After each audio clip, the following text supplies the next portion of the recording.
Okay. Hi, everyone. Connected default microphone USB audio 1.0. Yes, indeed. Now let me turn this thing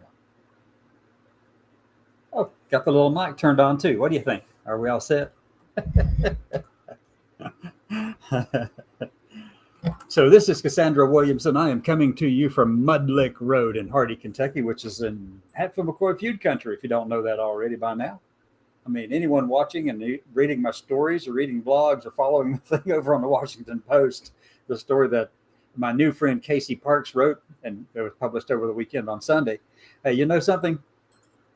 If you're not having fun, what the heck are you having? If you're not being, if you're not trying to live your life as you see fit without harming anyone else, then what are you doing? What are you wasting it for, right? What are you doing with it? How are you changing the world today? So the way I change the world is, hey, occasionally I go out of the holler and go check on people and things like that. So let me give you a rundown of today.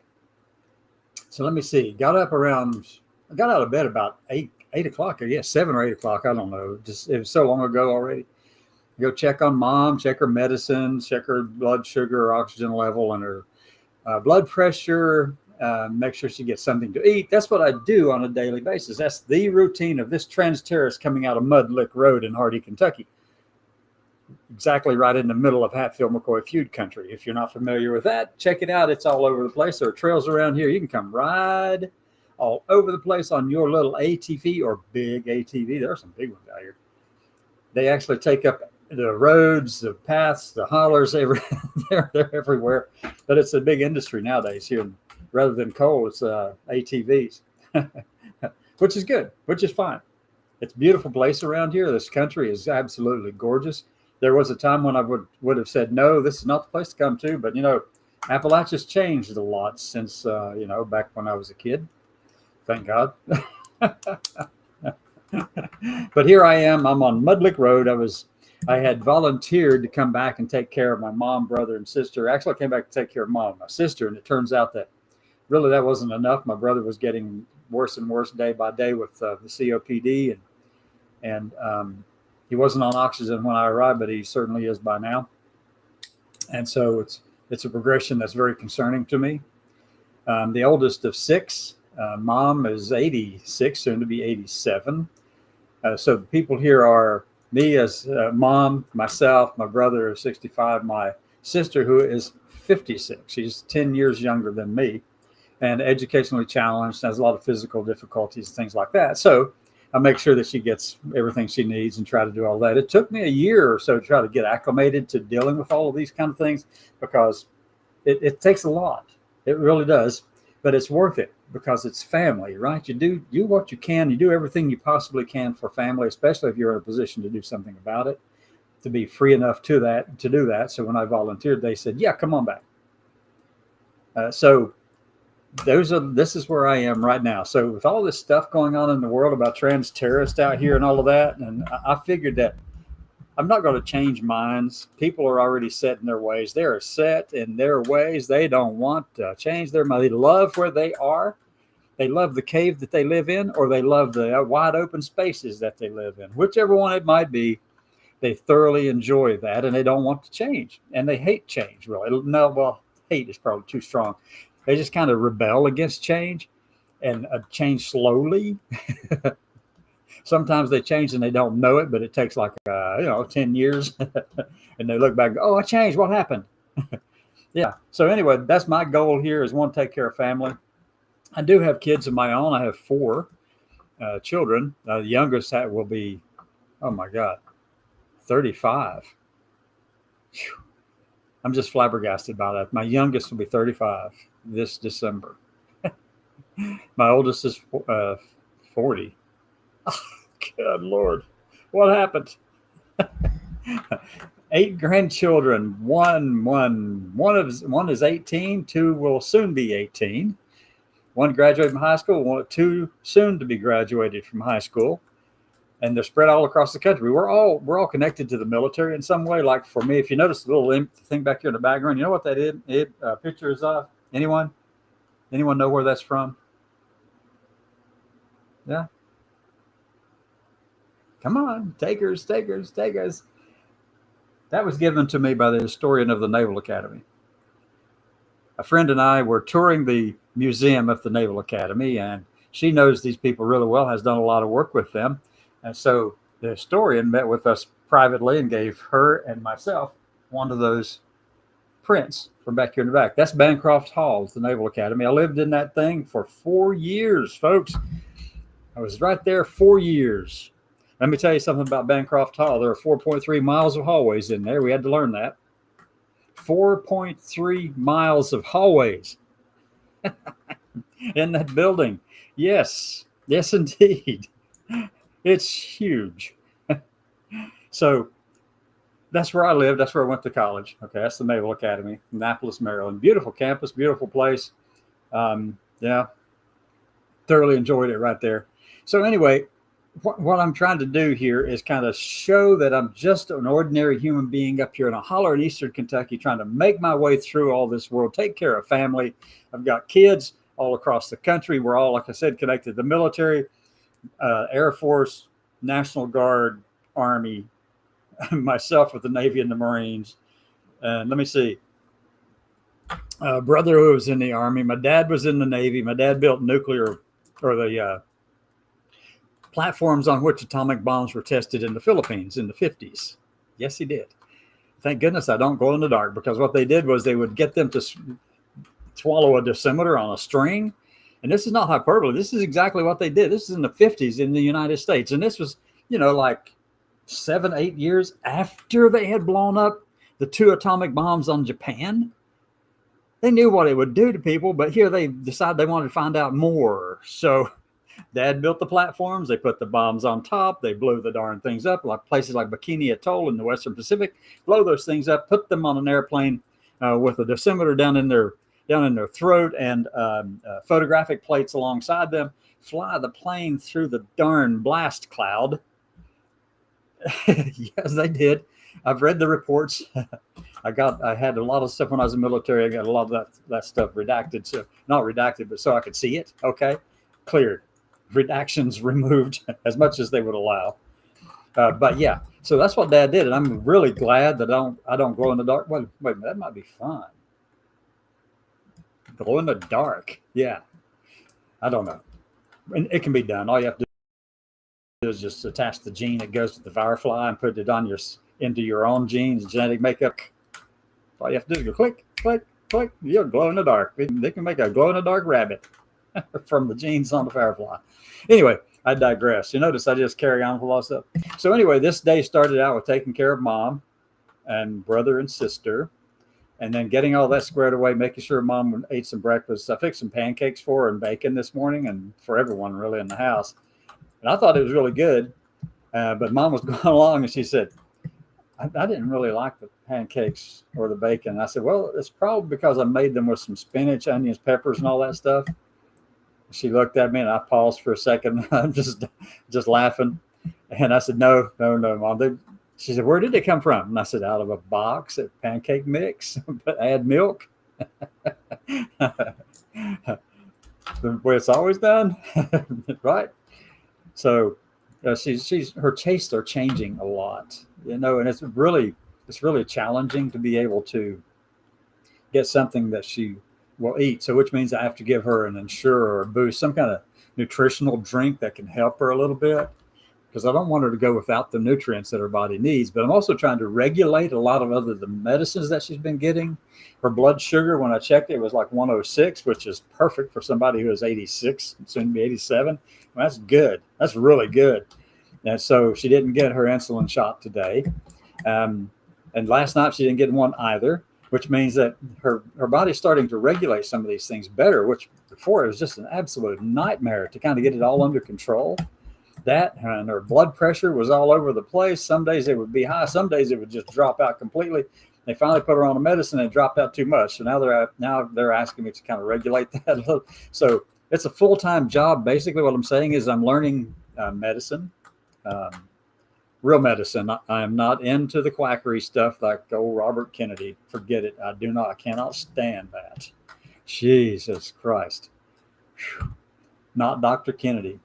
And Dr. Oz over at CMS, the Centers for Medicaid Services, it's like, woo, I'm sorry, folks. I cannot go with that. I will go with the science every time. And you're saying, but it's not always true. Vaccines work. If you don't know vaccines don't work, you've got another thing coming. Vaccines work, okay? Vaccines work.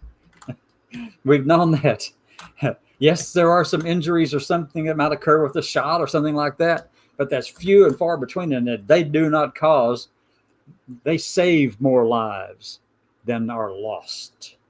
But then again, that's not what Kennedy wants to say. But here's the thing, though. I have no problem with Robert Kennedy or Dr. Met Oz or Maz or whatever Oz, Dr. Oz, pushing these things and actually trying to get them to do some more digging and research into it. Fine, go for it. I love the idea of forcing people to do research and do it better and improve upon it. However, the problem lies with this. If you kick out everything that was done before and say you can't use that as a basis for going in a new direction with research or to define how better to do things, you're trying to reinvent the wheel. The wheel's already been invented. Just improve your measurement methods and techniques and your analysis methods and techniques. Do that. And if you're going to do any kind of research on health disparities with people, make sure you do the whole thing. There are social determinants of health that actually impact well-being and thriving of every person in this country. To some degree. Most people it doesn't. Most people are probably not. But there are social determinants of health that have to do with income equality, has to do with access to medical care, that has to do with, whether or not the person is a minority and the minority status associated with that person, because there are barriers to health care, folks. And if you start shutting the door to research like what they want to do, what Kennedy is doing, you're not doing anything. You're harming people. And the thing is, and the other part is, they're shutting down all research that has to do with anything to do with LGBT or T, especially T, because they think it's a waste of time. But you know something? Our lives are actually improved by better research. But you can't if the government declares that certain words are dangerous and bad to use. So that's just a lot of the stuff that happens in my head all day long. So I'm going to back up here just a little bit and kind of pull it all together for you. So I started out talking about the article that showed up in the Washington Post over the weekend on Sunday morning that my new friend, Casey Parks, worked with me for the past 10 days or so to put together. And she did a great job. She makes me look really good and funny and all that kind of stuff. And, I've been accused of being a stick in the mud because I am kind of a nerd. And so I invite people to come and talk with me about all the nerdy stuff if they want to, as well as the funny stuff. I mean, I'm a trans terrorist from Eastern Kentucky, right up here in Hardy on Mud Lick Road. I mean, come on in, folks. But if you're going to come up here, like I said on my day to the midday program earlier today, if you're going to come up here, Pam Bondi and Cash Patel and Dan Bongino and anyone else you want to send up in here, come on. Just make sure you bring something to snack. And we don't go visit people's houses without taking something for them to show that you appreciate them. Bring us an apple stack cake or stuff like that. Potluck, pot roast, steak and lobster. Well, they don't eat the lobster here. I do, and my brother likes it too, but. No, not Mom and my sister. Remember, there's no way. I've got some crab legs in the refrigerator. I haven't even pulled out to show them that I've got. I'm going to have to. They're in the freezer, and I am curious. When I do pull those out, I'll have to make a show out of that one because their reaction is going to be off the chain. Wait a minute, I can't use off the chain. My kids told me one time, you can't use words like that. No way. Don't use words and phrases like that. No, those are our phrases. Off the chain and off the hook. I did that one day, and the kids looked at me like, no, Dad, no, no, no. And I just laughed and said, well, why not? Because that doesn't fit who you are. Okay. All right. So after the show today, I decided I had to go up and do some mowing on the yard and work on the yard for my cousin's house property up near here, several miles away, really. So I go up there, and here I've got a weed eater out there, and I couldn't find the key to open up the shop where the lawnmower, the riding mower is located. And I'd changed the locks out and everything like that. And apparently they fell off the key, and I found them back here today. So anyway, side story. My storyboard goes like this: clink, clink, clink, clink, clink, clink, clink, clink, clink, clink, clink, clink, clink, clink. And one hopes that they eventually kind of congeal into something. They do. I mean, it's funny. Come on. You got to laugh. You got to have a good time.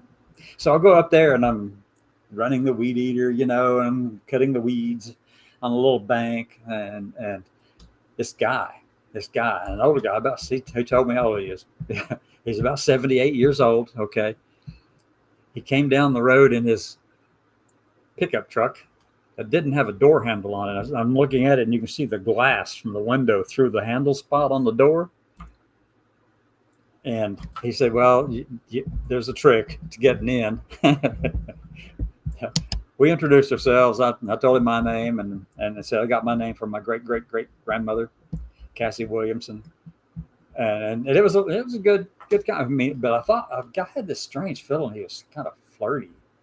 I don't know if he was or not, but he was just being nice. Okay, he was being respectful, and I was being respectful, and we had a good conversation. Okay. I'd never talked to this guy before, but he just felt like he needed to talk to me. He just slowed down and said, hey, I can help you cut all these weeds and this grass down here. I've been doing it for a long time. Anyway, we can. A bunch of us can. And somebody else up the road does this for your cousin I told him that she was my first cousin and all that. And I said, well, I appreciate all of that, but you don't have to. She sold me the property, just so you know. I mean, it's in my name now and has been for almost a year. You don't have to do all of those things, but if you feel the urgency to do something, he says, I don't mind. I'll come down and help anytime. And I'm going, okay. I'm having to learn to let people do things for me. I'll give you a story. There's a story. Okay. And I've told this story. Well, this one here is a little different. Let me pick a different story. Okay. So one day my daughter called me up. She was in one of my vehicles, and she called me up and said, hey, Dad, there's a flat. I got a flat, and I got to get to work. I just have a little bit of time. I'll have to get somebody to come pick me up, and I'm going to leave the cars inside this convenience store, or the keys inside this convenience store, and you can come in and grab the keys and fix the tire for me and all of that. And I go, okay, all righty. So I threw on my tightest little low-cut mini dress. Yeah, I did. This was early on. I was still learning me, okay? I was still learning me. I was having a lot of fun. All right. I was enjoying it. So I go down to the car, and I get the jack out of the back, and I start jacking the car up in the air, and I start taking the tire off and all of that. And the store manager comes out and goes, so what are you doing? I said, well, my daughter called and said to her, the tire on her car, she had a flat, and she needed me to come and change it. And I'm talking like this with her, and she goes, So what's wrong with your voice? And I just said, nothing really. I mean, it's just the voice I use when I'm in a command situation.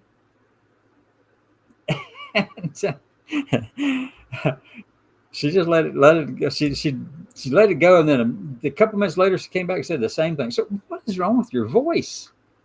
I said, well, look, I know I was born with XY genes. Okay, my son has got his Y gene from me too, so I know that he had I have XY genes. All right, so I got them legitimately. He got them legitimately, but my gender and expression that you're looking at right now, with the full body and all of this stuff that you see right here, right now, this is who I really am. Yeah, I acknowledge the part about the genes. I don't care about those things. Okay. And she was just flabbergasted because I looked like this, sounded like that. And then she was going, okay. But people would come by and offer to help and all kinds of stuff like that. And I mean, it was just, curious, almost as curious as when the two guys coming out of opposite sides of a Save-A-Lot parking. I was going into a Save-A-Lot grocery store down in Alabama. These two guys from opposite sides of the parking lot, they saw me walking in, and they ran up to the building and stood beside the door as I walked through the door, and I'm just smiling and thanking them and all that, but I didn't have the guts to tell them that they went up there to open up an automatic door. Guys can be so stupid or crazy. They just saw me walking. They figured we're going to go up here and be very chivalrous. We're going to stand at the door and let her go in first. I just smiled and waved and went right on in and pretended that I didn't even notice that door was an automatic door. Oh my God. I've had a lot of fun. Folks. I really have. Enjoy it. I've never had any difficulties either, anywhere, even in Alabama or here in the hills. Let people live as, they live and let live. That's the phrase I'm looking for. They live and let live. There are some idiots out there. Back when I was exploring myself and all that after my surgeries and everything, and I went to a local bar in Tuscaloosa. I went to see, because I like to dance. I like to, have a good time. Not anymore. I don't need to. But so for a month, I've been every Friday night, Saturday night, I'd be down there. I'd get out on the dance floor and just dance away. And it didn't matter if anyone was out there. I didn't need a drink to do it. As long as the music was playing, I could cause the rest of the crowd to come out with me. And that's what you do, right? And I'm just having fun. I'm just carrying on, having a lot of fun and all this. And people were just coming right on out. Glad to be out there with me on the dance floor and enjoying themselves the whole time. But one Friday night, I was doing that same thing. And this girl came up to me and she says, hey, let's go to the bathroom real quick. I need to talk with you. Come on to the bathroom. I'm getting really curious about this and just a little put off by it. But anyway, I did. I followed her into the bathroom. She pulled me into one of the stalls and she says, you need to get out of here. There's some people out here who are wanting to just do mean things to you, and you're going to have to get out of here. If they catch you out there, they're going to beat you up. And I said, well, look, I can't really protect you and myself. So what I did was I went ahead and left. I shouldn't have. I should have stayed. I yielded. I don't back down, but that's one time when I did, because she actually scared me a little bit. So I waited about a month and I went back.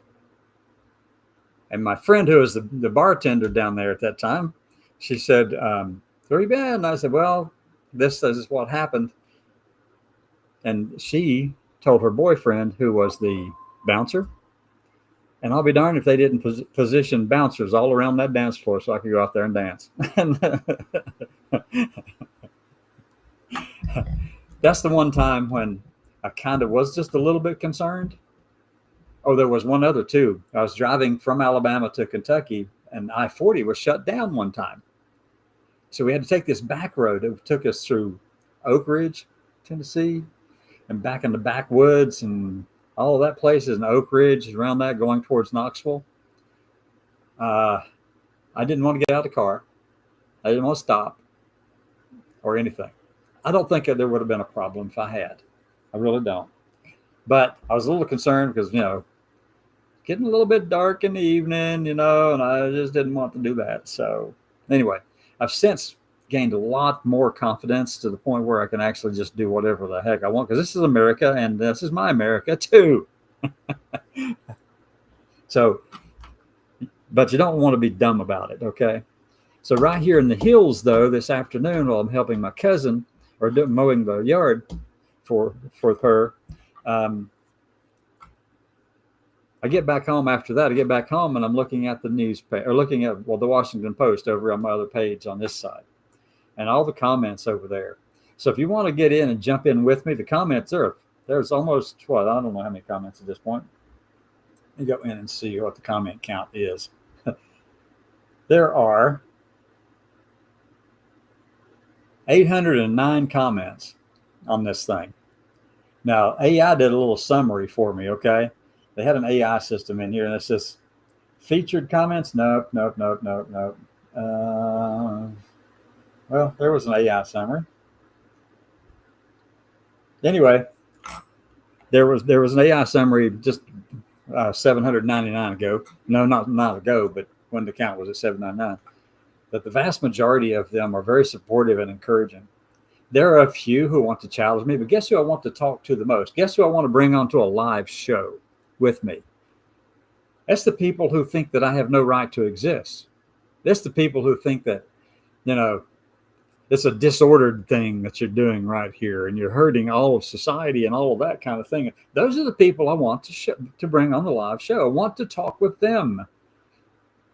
I don't mind talking with everyone else, and I don't think I would ever persuade anyone to change their mind, but I just want to have a live show with people who disagree with my right to exist freely in this country.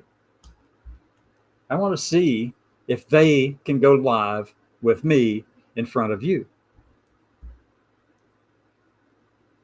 So let me see if anyone has actually responded to the emails I've been sending to people about that. Well, no. Yep.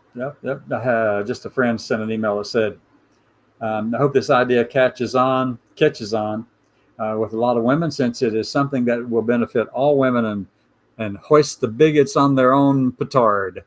I don't know how to make this better known and get lots more women involved. Randy. Okay. So, yeah. So nobody has replied yet to my request for them to go live with me, which is not a surprise, really, which doesn't surprise me in the least. But those are the people I want to talk to. Very much like what Charlie Kirk does, except that I would be actually listening and not trying to bully people. So, yeah, he bullied people. He was extremely smart, but he was also so smart that he could bully you with all the stuff that he knew and not have one word come out of you that anything. Just take over the conversation. So let's see the comments down here. Who do we have? Marianne. Hey, loved your article on Walpo. Thank you for your link here. Just subscribe. We here support you 1,000%. Marianne, thank you so much. Big hugs. I'm 70, hubby 69. My father was an MD. My mother a nurse, as was my husband's. We grew up with medicine and vaccines. Vaccines saved lives. Many of us weren't here or aren't here. Absolutely. Many of us aren't here because of them. Yes, exactly right. Yes, I agree 100%. There would be a lot fewer people here if the vaccines did not work. People. Why is that so hard to grasp? I don't know.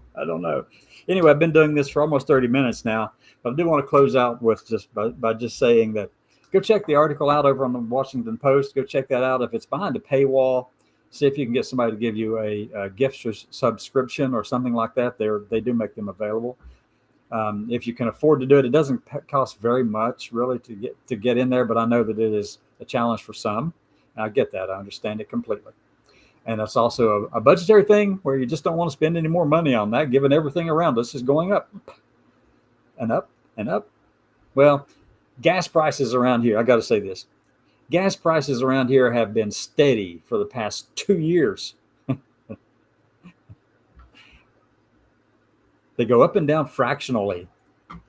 But that big gas price decrease, no, that's not here in the hills, folks. Nope, not happening here. Anyway, I hope everyone has a great evening. I got to go make sure that the stuffed peppers that I have on the stove are ready for everyone to eat. Cool enough. They've cooled down a little bit so everyone can get them something to eat.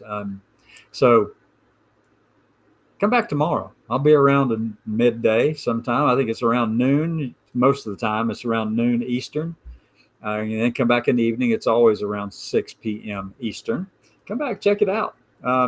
If you know anybody who actually disagrees with me violently, I'd love to bring them on the show. Just for the heck of it. I love a conversation. I might not win. I might not have all the answers. But you can't deny the fact that I live my life and enjoy my life. And I have fun doing it. And I love my family here and I love my country. And if you or anyone you know associated with someone in my community, in this community of trans people, and you're out here and you may be thinking about violence, well, I want you to know you don't want anyone to tell me about it, because if they do, I'm going to be the one to point it out. I do not accept violence of any kind. Yes, I went into the military. Yes, I was prepared to do that if I needed to.